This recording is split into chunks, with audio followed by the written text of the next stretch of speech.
you the right of riposte on that, because I saw that and I thought, well, Renée will love that one.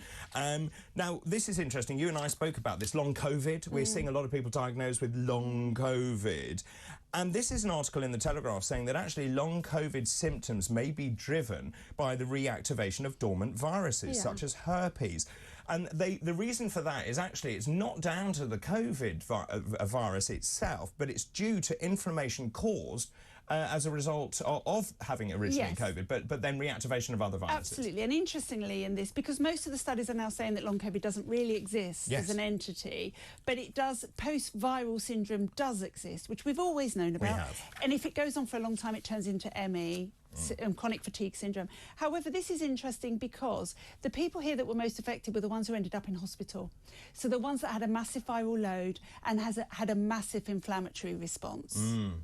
Interesting, isn't it? And they go on to say 1.9 million people report symptoms of long COVID, which can include fatigue, brain fog and muscle aches. But they go on to say that actually this is due to inflammation that's been caused, reactivation of viruses like the herpes virus, for example, Epstein-Barr, which we know causes glandular fever, for example. 1 in 10 people carry EBV. And I just thought this was really interesting, actually. We're so quick to jump on things like long COVID, and the minute you diagnose someone with something like long COVID, you get labelling, stigma, deviance, People you then illness behaviour. Yeah, exactly.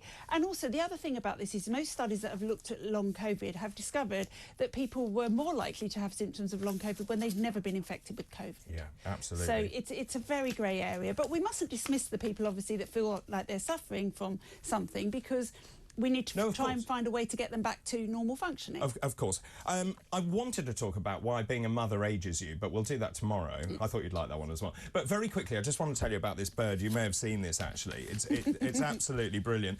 This is a bird. Basically, police officers very, very concerned and confused about what was going on, because they left their police car and then they heard their siren going on the police car. So they went back to the police car and they were like, what's going on? Anyway, they thought their vehicles had developed a fault, so they reported, look, my police car's making a noise when I'm not actually there. But it wasn't actually the police car. Let's have a look.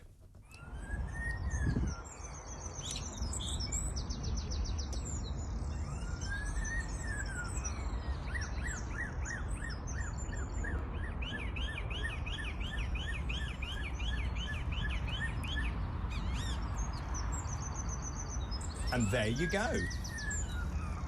So this is absolutely brilliant. So this was a bird mimicking the sound of the sirens, and apparently it could have been a starling. Yeah, so I was going to say starlings are very good at mimicking. Isn't that brilliant? But it's really interesting. When we were in Spain at our house, we have dinner in the evening in a courtyard. Sorry, just drop that again. No. We have dinner in the evening in the courtyard. We always have music playing. Yes. And a little bird, some sort of tit or something, comes along, sits up on the roof and sings along every single time. What can it sing? Anything. Really? Can it do ABBA? Probably, because we do Dancing Girl. Dancing Queen, sorry. I have no doubt about that. I have no doubt. Thank you very much indeed for the moment, Dr. Renée. Let me just ask you that question again.